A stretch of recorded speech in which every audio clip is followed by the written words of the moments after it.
Dude, the Leafs must love playing the Southeast Division, eh? Oh, I know. It's got teams like Washington, who they can beat 7-1, Tampa, who they can beat 7-1, and a couple of the teams playing markets with, you know, pretty good weather. Like Winnipeg, exactly. And then, yeah, please, dude. What a great goal. Dude. Crazy throwing waffles. Woo. Who are you? Optimus Prime.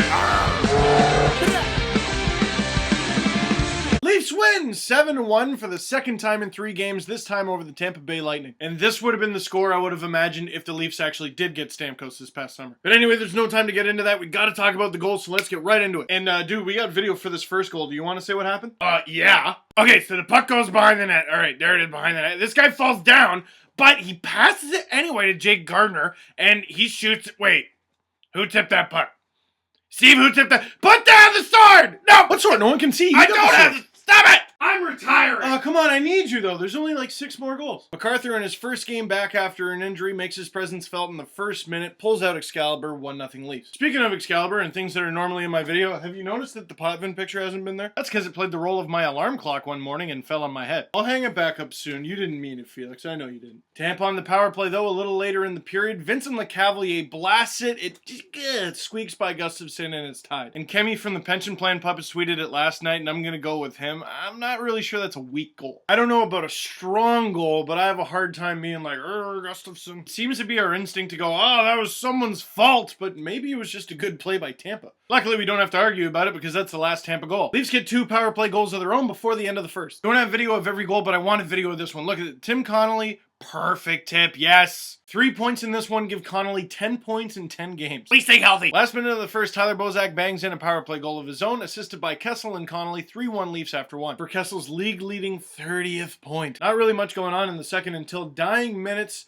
The bromance. That's what I'm going to call it. Joe Colburn, who's been great since getting called up to the NHL, scores his first NHL goal. Assisted by John Michael Lyles, his 10th assist of the season, but more importantly, Matt Fratton. And against Washington, Joe Colburn set up Matt Fratton's first NHL goal. Besties. And if you need proof that the Leafs are the league's youngest team or second youngest team or whatever, those two. That and the Leafs have the league's leading scorer, and he's 24. Third period now, and this goal is when you just knew it was over. You know how Dwayne Rollison's kind of been unbeatable to the Leafs for the last little bit? Well, here you go, Bozy. Here you go. Just gives it to him. And look at that. Touchdown. Just a minute and a half after that, Lupul would score, assisted by Phaneuf, his 14th assist of the season, and of course Bozak, his 3rd point of the game. I want everyone to donate to my Movember team. Everyone donate to anyone's Movember team. It's a great cause, but the way Bozak's playing this month, I might have to call it Bovember, because I don't want to alarm anyone or anything, but Bozak's on pace for 56 points over 80 games. Are those amazing numbers? No, not really, but given what Bozak's getting paid and what was expected out of him this season, that's amazing. I mean, Matt Stajan's got 3 points so far for $3.5 million.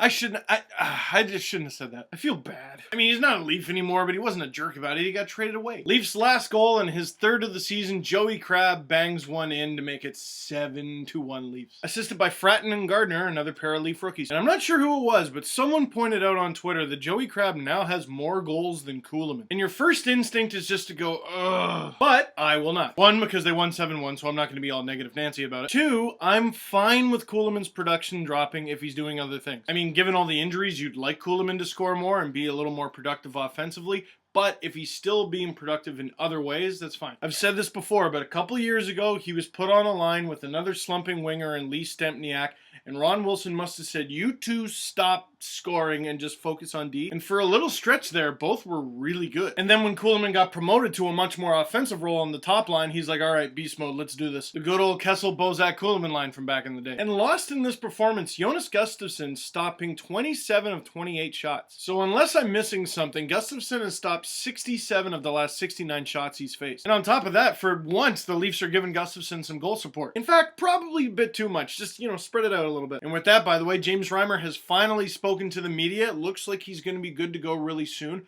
When he comes back, what do you want the Leafs goaltending situation to be? I think Scrivens is going back down. He probably should, and there's nothing wrong with that. He's been very good in the NHL so far, stepping into a not-so-great situation. And keep in mind, the Leafs are one of just 3 teams in the NHL to have wins from 3 different goalies. I mean, one of those teams is the Islanders, but the other one's the Florida Panthers, and the Leafs and Panthers currently both lead their division. And one last stat I gotta point out before everything's done, that was Gustafsson's 6th win of the season.